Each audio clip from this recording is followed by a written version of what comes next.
창세기 3장 5절로 6절로 15절까지의 말씀을 봉독해 올리겠습니다. 여자가 그 나무를 본즉 먹음직도 하고 보암직도 하고 지혜롭게 할 만큼 탐스럽기도 한 나무인지라. 여자가 그 열매를 따먹고 자기와 함께 있는 남편에게도 주매 그도 먹은지라. 이에 그들의 눈이 밝아져 자기들이 벗은 줄을 알고 무화과 나무 잎을 엮어 치마로 삼았더라. 그들이 그날 바람이 불 때 동산에 거니시는 여호와 하나님의 소리를 듣고 아담과 그의 아내가 여호와 하나님의 낯을 피하여 동산 나무 사이에 숨은지라. 여호와 하나님이 아담을 부르시며 그에게 이르시되 내가 어디 있느냐. 이르되 내가 동산에서 하나님의 소리를 듣고 내가 벗었으므로 두려워하여 숨었나이다. 이르시되 누가 너의 벗었음을 내게 알렸느냐. 내가 내게 먹지 말라 명한 그 나무 열매를 내가 먹었느냐. 아담이 이르되 하나님이 주셔서 나와 함께 있게 하신 여자 그가 그 나무 열매를 내게 주므로 내가 먹었나이다. 여호와 하나님이 여자에게 이르시되 내가 어찌하여 이렇게 하였느냐. 여자가 이르되 뱀이 나를 꿰므로 내가 먹었나이다. 여호와 하나님이 뱀에게 이르시되 내가 이렇게 하였으니 내가 모든 가축들과 들의 모든 짐승보다 더욱 저주를 받아 배로 다니고 살아있는 동안 흙을 먹을지니라. 내가 너로 여자와 원수가 되게 하고 내 후손도 여자의 후손과 원수가 되게 하리니 여자의 후손은 내 머리를 상하게 할 것이요 너는 그의 발꿈치를 상하게 할 것이니라 하시고. 아멘. 할렐루야. 만나서 반갑습니다. 우리 옆 사람과 함께 인사 나눌까요? 주 안에서 평안하십시오. 기뻐하십시오. 함께 인사 나누겠습니다. 우리 1층에도 함께 인사 나눌까요? 주 안에서 평안하십시오. 네, 맞습니다.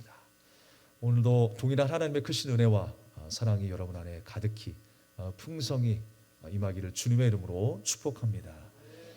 가릴 수 없는 수치, 무화과 옷과 가죽옷 이야기를 통해서 함께 우리가 은혜를 나누고자 합니다. 사람은 누구에게나 밖으로 드러내고 싶지 않은 수치들이 다 있을 것입니다. 개인적인 컴플렉스이건 또 우리 안에 있는 가족 안에 어떤 일들이건 또 실수했던 일들이건 웬만해선 자존심 때문에 그것을 드러내기를 싫어합니다.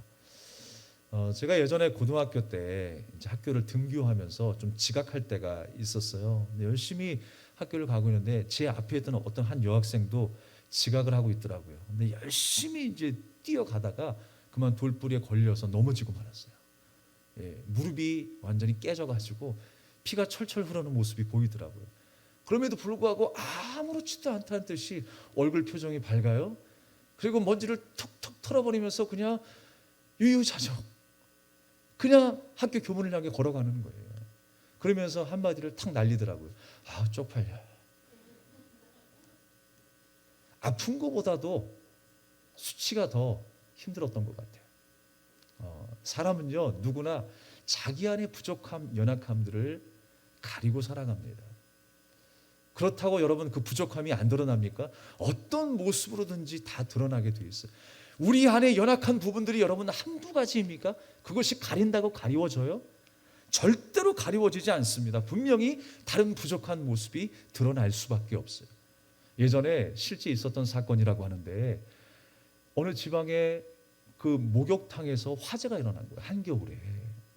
아주 예전입니다. 그러니까 목욕탕에서 화재가 일어났는데 이제 빠져나와야 될 거 아니겠습니까? 그러면 여러분이 상상을 하면 어떤 상상의 그 그림이 그려져요? 불이 났으니까 이제 옷도 못 입는 거예요. 옷 입을 시간이 없는 거예요. 일단은 빠져나와야 되니까. 그러면 여러분 어디를 가리시겠습니까? 어디를 가리시겠어요? 우리가 생각하는 주요 부분을 가려야 한다라고 생각하잖아요. 근데 많은 사람들이 눈만 가리고 나오더래요. 보일 건 다 보여도 내가 알려지지 않아야 한다라는 거예요. 그러니까 여러분 우리의 생각은요 항상 뭔가 고정되어 있다. 항상 그 고정관념을 가지고 살아가지만 긴박한 상황에 이르게 되면요 우리의 연약함이 다 드러난다니까요. 우리 안에 가려야 될 부분이 한두 가지입니까? 아니, 수천 가지, 수만 가지. 그러나 그것이 완전히 가려질까요? 우리가 하나님 앞에 완벽한 신앙생활이 있습니까? 우리가 주님 앞에 완벽하게 거룩하다라고 말할 수 있습니까? 그렇지 않아요. 우리는 하나님이 가리워 주시는 그 은혜로 말미암아 오늘 이 자리에 있는 것입니다. 하나님의 은혜가 있기 때문에 우리가 또 예배할 수 있고 또 살아 숨쉴 수 있는 것입니다. 오늘 그 크신 하나님의 은혜가 우리 안에 가득히 임한 줄 믿습니다. 그 사랑을 날마다 사모하며 살아가는 저와 여러분이 될 줄로 믿습니다. 아담과 하와는요, 자신의 수치를 가리기 위해서 무엇을 만들어 입었어요? 무화과나무 잎으로 치마를 삼아서 입었다라고 했습니다. 자신의 수치를 가리기 위해서 그렇게 만들어 입은 거예요. 그런데 여러분, 우리가 인생을 살아가면서도요, 내 수치를 가리기 위해서 만들어 놓는 것들이 한두 가지가 아니에요. 참으로 많이 있습니다. 사람이 살아가기 위해서 질서를 세우고 문화를 만들어가고 또 함께 규칙을 세워나가고 도덕을 만들어갑니다. 수많은 어떤 장치들과 우리를 가리기 위한 그러한 가림막들을 많이 우리가 해놓고 살아가지만 자기도 모르게 자기의 부족함들이 드러나기 시작합니다. 그것이 많은 사람들 앞에 직접적으로 드러나지 않는다라고 착각하며 살아갈 뿐이에요. 우리의 자존심을 지키기 위해서 그 수치를 가리면서 내가 이제 큰 소리 칠 수 있겠구나 라고 하면서 큰 소리 쳤던 시간들이 얼마나 많이 있습니까? 그것을 버틴 결과로, 가린 결과로 내가 얼마나 많은 사람들 앞에 큰 소리 치며 살아왔습니까? 그러나 우리의 연약함이 새고 있다라고 하는 사실은 깨닫지 못하며 살아갈 때가 얼마나 많은지 모르겠어요.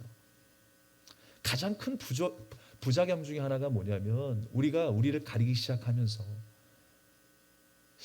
사람들을 뭔가 의심하기 시작하고 적대 관계로 생각하게 된 거예요.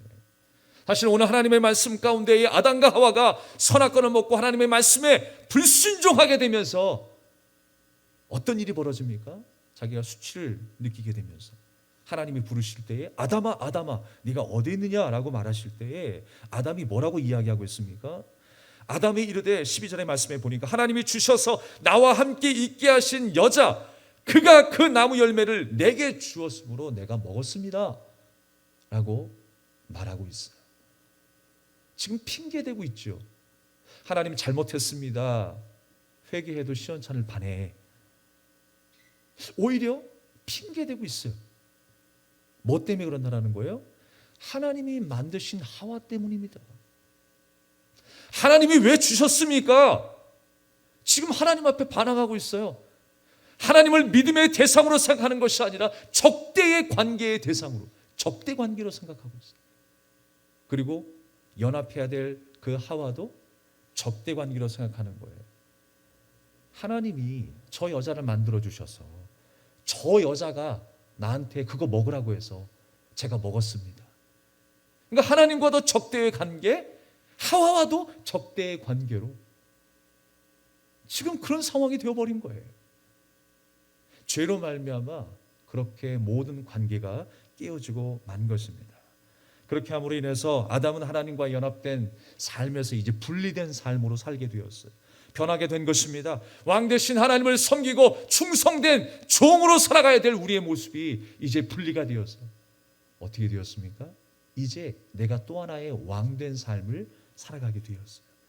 내가 왕이 되는 거예요. 왕이 된 사람은요, 그 왕자에서 내려오지 않으려고 합니다. 그 맛을 보았거든요. 그 권력의 힘을 누렸거든요. 그래서 그 왕자의 자리에서 더 이상 내려오기 싫은 거예요. 그 왕자를 지키기 위해서 목숨 걸고 싸웁니다. 그러니까 날마다 전쟁이 끊이지 않는 것입니다. 조선 왕조 역사만 봐도 그렇죠. 그 왕자를 지키기 위해서 얼마나 막 치열한 전투가 벌어집니까? 자기 형제도 죽이는 세상이에요. 자기 부모도 아랑곳하지 않고 멸시하고 천대하는 세상이에요. 왜? 자기의 그 자리를 지키기 위해서 애를 쓰는 거예요. 사랑하는 여러분, 결국 어떻게 되었습니까? 결국 어떤 결과가 벌어졌습니까? 다 죽게 되는 거예요. 왕은요, 자기의 자리에서 내려오기 싫어서, 빼앗기기 싫어서 끊임없는 전쟁을 하게 됩니다. 그 결과로 어떻게 됩니까? 누구도 믿지 않는 거예요. 나 외에는 누구도 믿을 수 없는 존재라는 거예요. 그런데 그것이 하나님도 적대의 관계로 만들어버렸어요. 왜냐하면 자신이 왕이 되니까, 하나님이 왕이시고 내가 충성된 종이 되어야 될 그 연합의 관계에서 깨어지니까 이제 그 왕좌의 자리에 하나님이 계신 게 아니라 바로 내가 있는 삶이 된 것입니다. 우리는 다시 한번 종의 자리로 돌아가야 합니다. 자녀의 자리로 돌아가야 합니다. 예배자의 자리로 돌아가야 하는 것입니다. 그래서 날마다 하나님을 찾고 주님 앞에 겸손히 주님의 뜻을 구할 수 있는 저와 여러분이 되어야 할 줄로 믿습니다. 이 왕에 대한 이야기와 요셉 그 이야기를 우리가 보게 되면 술 맡은 관원장과 떡 맡은 관원장 이야기가 나오죠. 거기서 보면 왕들이 얼마나 이 사람들을 믿지 않았으면 이런 사람들까지 세웠을까라는 생각이 들어요. 자신의 그 위치를 지키기 위해서 얼마나 애를 썼는가를 우리는 역사를 통해서 보게 되잖아요. 술 맡은 관원장이 누구입니까? 뭐 포도주의 맛을 보고 진미를 올려드리기 위해서 애를 쓰는 떡 맡은 관원장이 아니라 그 이상의 역할을 했던 사람들이었어요. 왜냐하면 그만큼 왕의 자리를 노리는 사람이 많다라는 거예요. 독살하려고 음모하면서 신하들 모르게, 아니 그 신하들 중에도 왕을 죽이려고 하는 사람들이 얼마나 많이 있겠습니까? 그러니까 사람들을 믿지 못하니까 또 다른 사람들, 또 다른 신하 중에 신하를 세우는 거예요. 그 느헤미야가 그 역할을 했잖아요. 술 맡은 관원장 역할을 했잖아요. 아주 중요한 그 요직에 있게 된 거예요. 그래서 술 맡은 관원장은 술에 혹시 독이 타지 않았을까? 떡 맡은 관원장은 혹시 왕에게 올리는 그 진미 가운데에 독이 들어있지 않나? 라는 것을 항상 검사하고 늘 예의주시하면서 그 자리를 지키는 거예요. 그런데 여러분, 그 사람들도 영원한 믿음의 대상이 됩니까? 요셉이 감옥에 들어갔을 때 누구를 만났어요? 술 맡은 관원장과 떡 맡은 관원장을 만났습니다. 어떤 일로 어떤 연유로 인해서 들어온지는 모르겠지만 결국 그들도 왕 앞에서는 믿음의 대상이 되지 않는 거예요. 자기가 왕이 되어 있으면 자기 자신 외에는 그 어떤 누구도 믿음의 대상이 될 수가 없는 거예요. 사랑하는 여러분, 내가 왕이 되면 하나님도 믿음의 대상이 아니라 적대의 관계가 된다는 걸 기억해야 돼요. 오늘 아담이 분명히 한 말을 우리가 기억해야 됩니다. 하나님이 주셨지 않습니까? 라고 지금 대항하는 거예요. 회개가 아니라 하나님 앞에 지금 항변하고 있어요. 사랑하는 여러분, 내가 나 스스로 가린 데를 어디까지 가려지겠습니까? 내가 어떤 행위로, 어떤 윤리적인 그 모든 것으로 행위로, 그 종교적인 열심으로 나의 어떤 거짓과 죄를 가릴 수가 있겠습니까? 가릴 수가 없는 거예요. 오로지 나를 가릴 수 있는 것은 하나님의 은혜인 줄로 믿습니다. 그 은혜가 나를 가리워 주신 거예요. 그래서 그 무화과 나무 잎이 마르면 또 만들어 입어야 되고 또 만들어서 입어야 되는 그 아담과 하와에게 하나님은 뭘 준비해 주셨습니까? 하나님의 손수 만드신 가죽옷을 지어서 만들어 주셨어요. 그 가죽옷이 무엇입니까? 예수 그리스도의 십자가 사건인 줄로 믿습니다. 도무지 가릴 수 없는 나의 죄악을 예수 그리스도의 그 죽음의 보혈의 은혜로 우리를 가리워 주셔서 다시금 주님과 연합하게 되는 놀라운 은혜를 경험하게 된 줄로 믿습니다. 우리가 코로나19로 인하여서 많은 사람들이 사회적 거리를 두고 있습니다. 그러나 여러분 기억하십시오. 이제 코로나19가 우리 코앞까지 왔어요. 누가 어떤 상황에서 먼저 코로나 확진자로 발견이 될지 모르겠어요. 그러나 부탁드리겠습니다. 거리로는, 몸으로는 우리가 경계하고 있지만 마음만은 경계하지 마십시오. 사랑으로 품어주시고 정말 내일처럼 기도해 주시고 멀어지기보다 더 가까워질 수 있는 우리의 관계가 되기를 주님의 이름으로 축원합니다. 이 무화과 나무 잎 하니까 생각나는 것이 있어요. 저는 이 창세기의 말씀을 읽어도 또 어떤 성경 구절을 읽다가 무화과 나무 얘기만 나오면요, 예수님과 이 무화과 나무 사건의 이야기가 생각이 나요. 무화과 나무 잎이 의미하는 것이 뭘까요? 왜 예수님께서 갑자기 시장하셔서 그 무화과 나무 곁으로 갔는데 하필 열매가 없었어요? 아니, 아직 시기가 안 됐기 때문에 그렇겠죠 라고 생각할 수 있어요. 그런데 그 그림을 우리에게 보여주시는 거예요. 그 장면을 메시지로 우리에게 말씀하고 있는 것입니다. 예수님께서 그 열매를 기대하시면서 그 무성한 잎사귀가 있는 그 무화과 나무 곁에 가셨는데 열매가 없는 거예요. 그래서 그 무화과 나무를 예수님이 저주하시죠. 무화과 나무에 열매가 없었대요. 그 이야기가 무엇입니까? 바로 그것은 예수님께서 유대인을 가리켜 말씀하고 있는 거예요.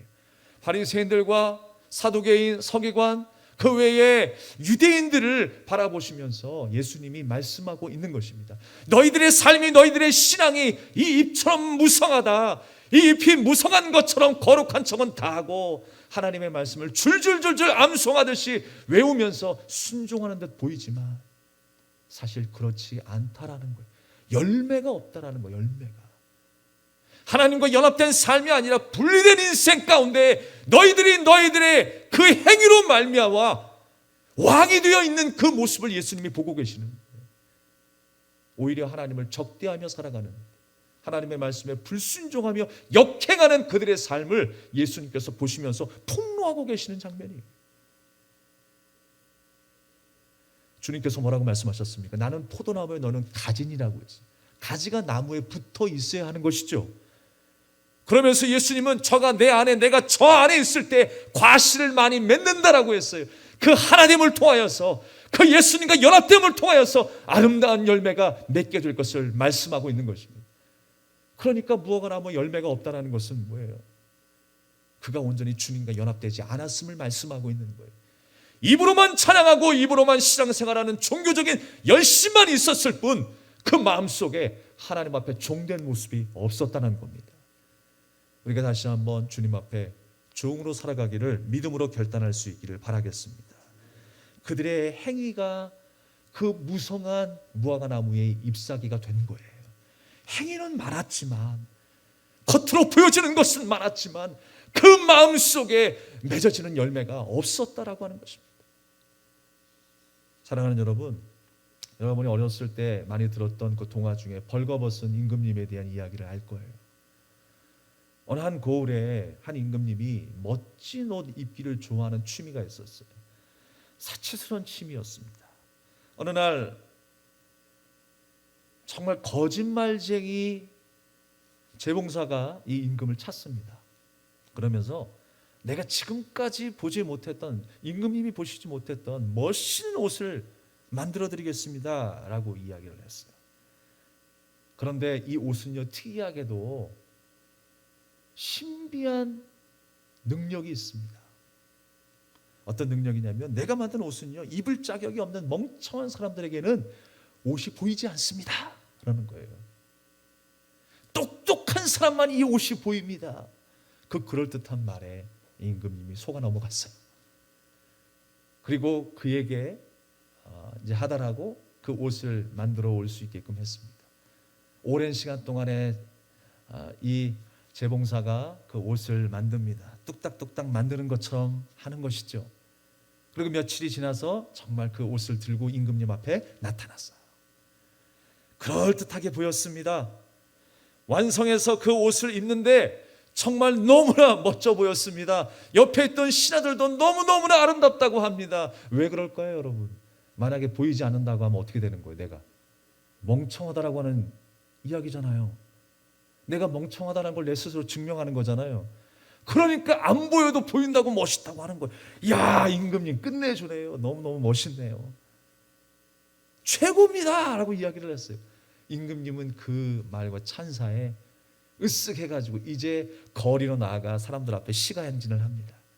열심히 동네 한 바퀴를 돌고 있는데 많은 사람들이 막 박수를 치고 멋있다 멋있다라고 하는 이야기하고 있을 그때에 어떤 한 꼬마가, 순진한 꼬마가 일어서서 임금님이 벌거벗었다 라고 하는 거예요. 그때 임금님이 속은 줄 알게 되었어요. 재봉사에게 속은 줄 알게 되고 수치를 느끼게 되었다라고 하는 것입니다. 사랑하는 여러분, 사람은 그래요. 체면을 중시하는 마음이 커요. 남의 눈을 의식하는 마음이 커요. 내가 무슨 일을 했을 때 다른 사람이 나에 대해서 어떻게 생각하는지, 내 말과 내 행동에 대해서 어떻게 생각하는지, 그것 때문에 잠 못 이루는 사람들이 얼마나 많이 있는지 몰라요. 우리가 왜 그래야 할까요? 우리 마음의 중심이 중요한 것인데 겉으로 보여지는 것 때문에 우리가 왜 스트레스를 받고 왜 우리가 잠 못 이루는 밤을 지새야 할까요? 어떤 한 고을의 양반이요, 양반의 체면을 너무너무 체면을 생각하다 보니까 어떤 일이 있었냐면, 그 양반이 집안 형편이 어려워져 가지고 가난해 가지고 먹을 것이 없는 거예요. 근데 사람들 앞에서는 양반 행세는 해야 되겠고 먹을 건 없고, 그래서 그나마 이제 맹물을 마시는데 그때 마침 그 앞으로 어떤 한 사람이 지나가더래요. 맹물을 먹으면서도 고기를 먹는 것처럼 맹물을 마신 다음에 뭐 했겠어요? 이쑤시고 있는 거예요. 맹물 마시고 이쑤시고 있는 거예요. 뭐 때문에? 체면 때문에. 자기의 수치심을 가리기 위해서 그렇게 행동하는 것이죠. 여러분, 가장 중요한 것은요, 남에게 보이는 내 모습이 아니라 하나님 앞에 보이는 내 중심인 줄로 믿습니다.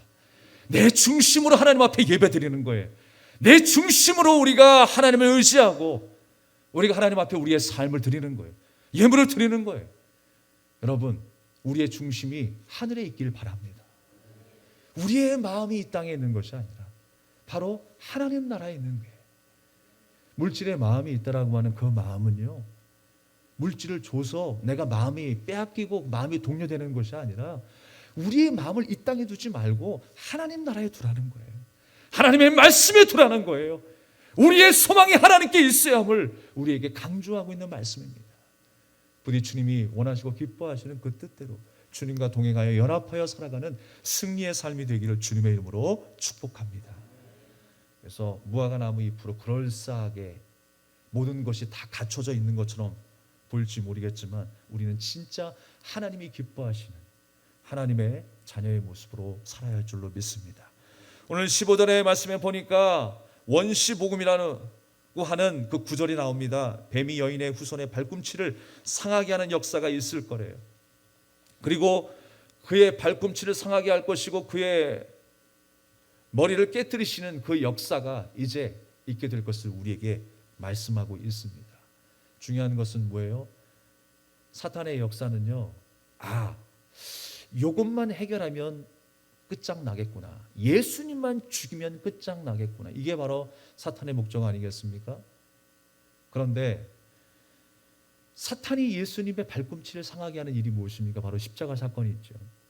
예수님을 죽이면, 끝내버리면 이제 모든 것이 다 해결되는구나, 끝났다 라고 생각할지 모르겠는데 예수님은 그 사탄의 머리를 깨부순 거예요. 잠시 잠깐의 고통에 고난의 나날이 있었는지 모르겠습니다.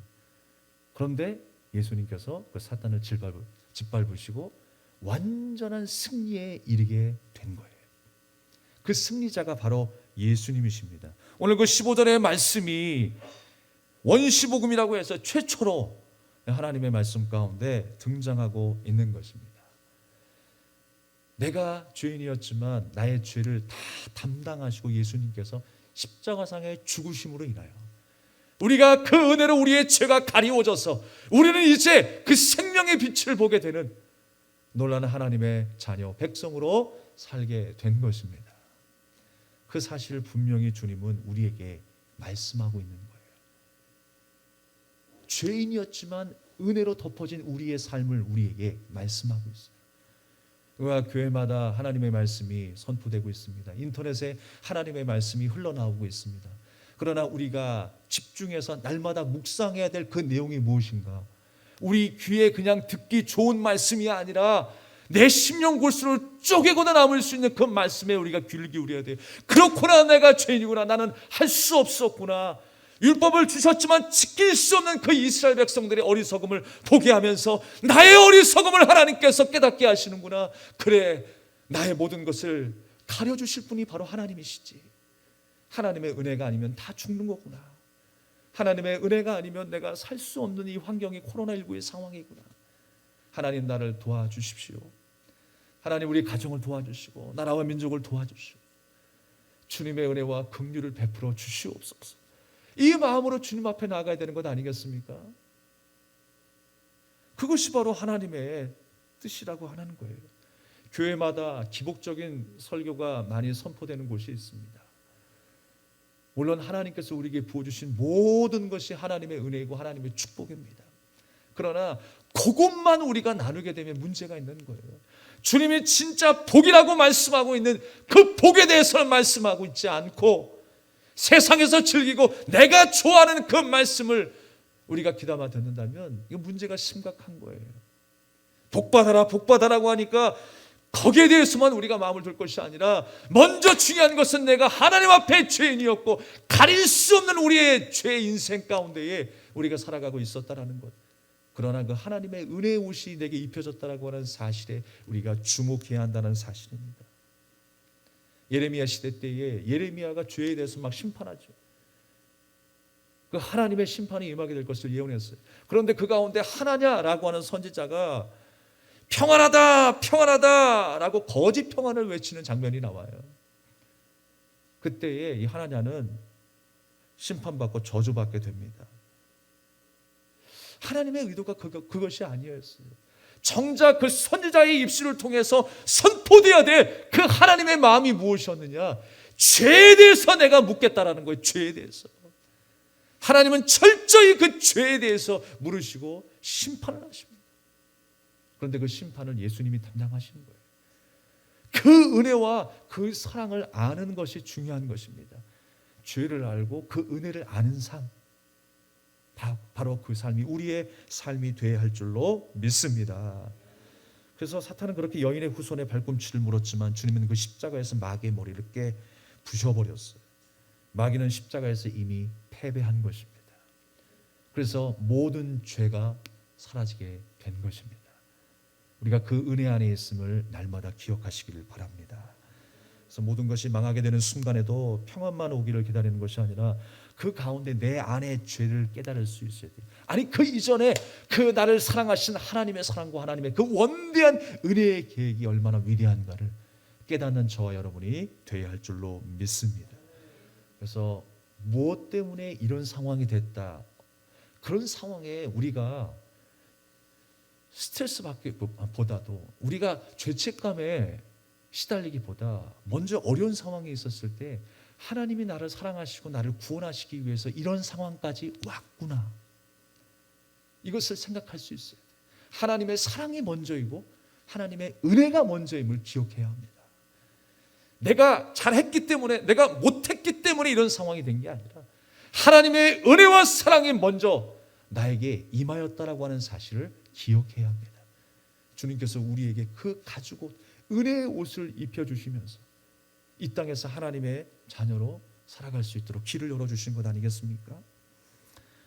그래서 이제는 우리가 회복될 일만 남았어요. 하나님께서 아담에게 가죽옷을 입혀주셔서 이제 온전한 삶을 살라고 하신 것처럼 그 은혜를 힘입고 그 예수 그리스도의 은혜를 먹고 살아가는 인생으로 새롭게 되기를 원하시는 거잖아요.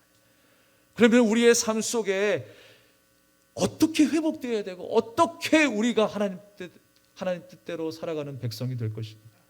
주님은 우리에게 한 가지로 말씀하고 있습니다. 서로 사랑하라라고 말씀하시는 거예요. 깨어진 관계, 무너진 그 관계가 다시 한번 하나 되기를 간절히 원하고 계시는 거예요. 그래서 하나님을 사랑하고 내 이웃을 내 몸과 같이 사랑하라. 그것이 바로 우리에게 주신 분명한 계명인 줄로 믿습니다. 그래서 하나님께서는요, 이웃 사랑을 통해서 또 하나님 사랑을 배우게 하시는 거예요.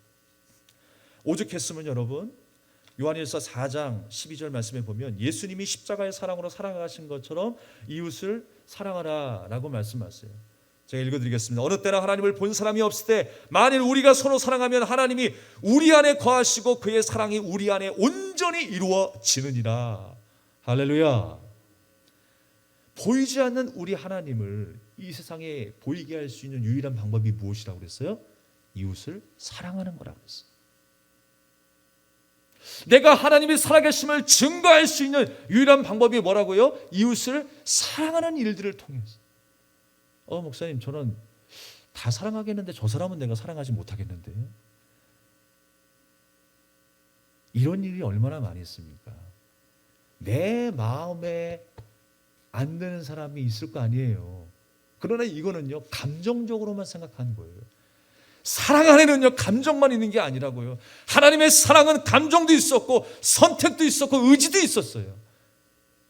여러분, 분명한 것은 로마서 5장 8절 말씀에 그러나 우리가 아직 죄인 되었을 때에 그리스도께서 우리를 위하여 죽으심으로 하나님께 우리에 대한 자기의 사랑을 확증하셨다라고 말씀하셨습니다. 할렐루야. 우리가 아직 죄인 되었을 때, 죄로 인하여 하나님께서 나를 미워하시는 거 아니에요. 그 미워할 수 없는 감정의 상태에서도 우리를 사랑하셨다라고 하는 거예요. 그러면 내가 기분 나쁘다고 내 마음에 안 든다고 사랑 안에 그 사랑을 포기하겠습니까? 그럴 수 없다라는 거예요. 감정만 있는 것이 아니라 하나님은 우리를 그럼에도 불구하고 자녀 삼아 선택해 주셨어요. 그리고 주님 주신 그 약속으로 말미암아 우리를 사랑해 주시는 것입니다. 우리 또한 이웃을 그렇게 사랑할 수 있기를 주님의 이름으로 축복합니다.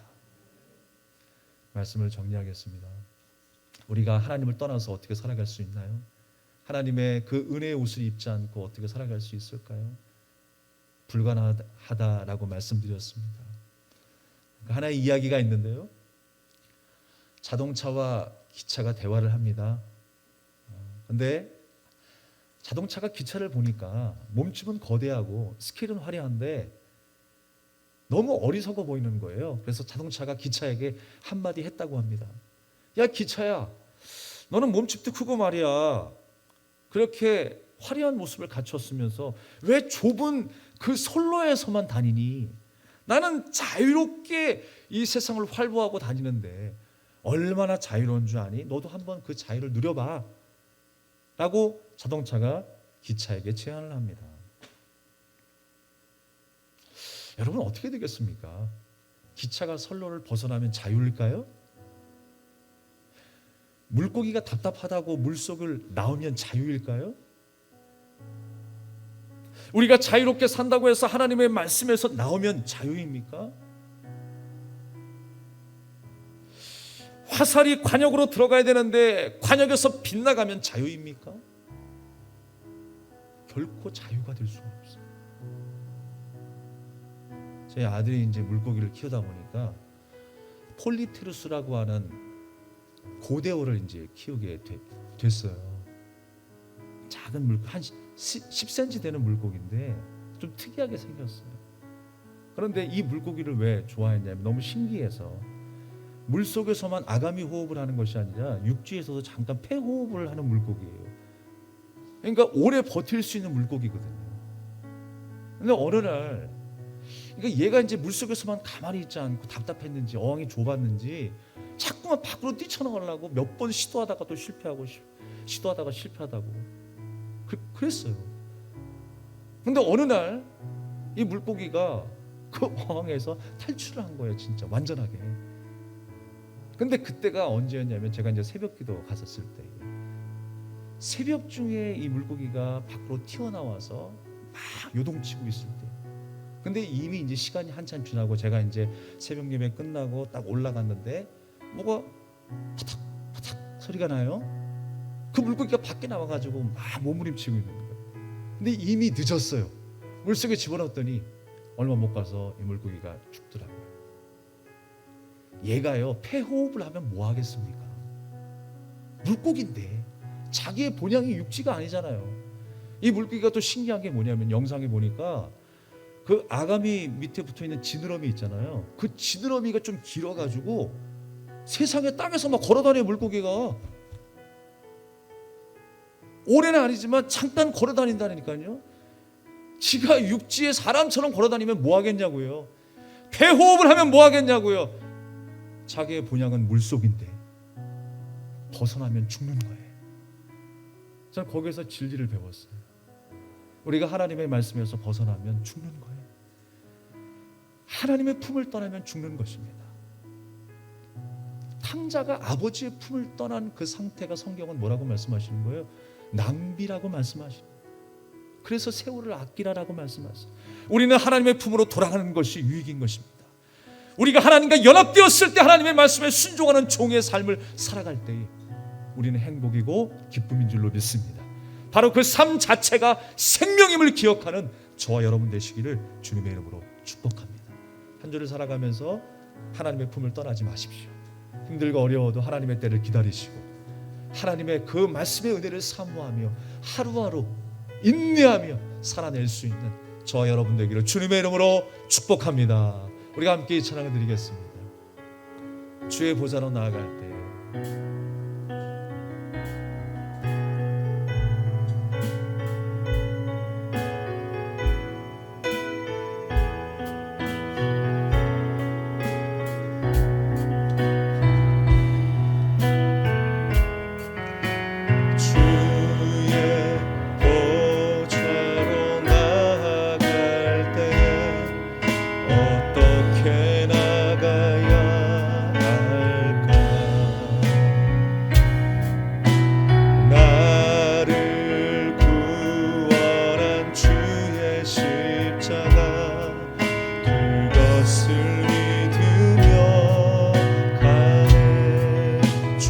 나갈 때 주의 보좌로 나갈 때 나 여전히 부족하나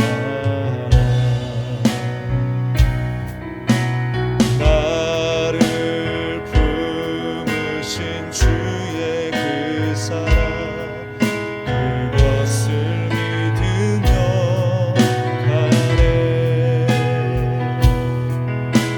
자격 없는 내 힘이 아니 오직 예수님의 보혈로 오직 예수님의 보혈로 자격 없는 내 힘이 아니 오직 예수님의 보혈로 십자가의 보혈 십자가의 보혈 완전하신 사랑 힘입어 나갑니다 십자가의 보혈 완전하신 사랑 힘입어 예배합니다 십자가의 보혈 십자가의 보혈 완전하신 사랑 힘입어 나갑니다 십자가의 보혈 완전하신 사랑 힘입어 예배하 다시 한번 전심으로 십자가의 보혈 십자가의 보혈 완전하신 사랑 힘입어 나갑니다 십자가의 보혈 완전하신 사랑 힘입어 예배합니다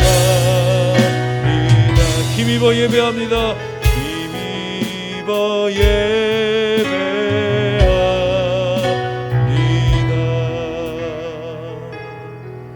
우리 합심하여 기도합시다. 주님의 사랑과 은혜에 힘입어 우리가 살아갑니다. 또 예배하고 버팁니다. 하나님 주님의 사랑과 은혜를 의지하며 나아갑니다. 하나님 나를 새롭게 하여 주시고 다시 한번 굳세게 하시고 성령에 사로잡힌 바 되어 하나님의 말씀 가운데 주님의 길을 걸어갈 수 있는 주님의 제자가 되게 하여 주시옵소서.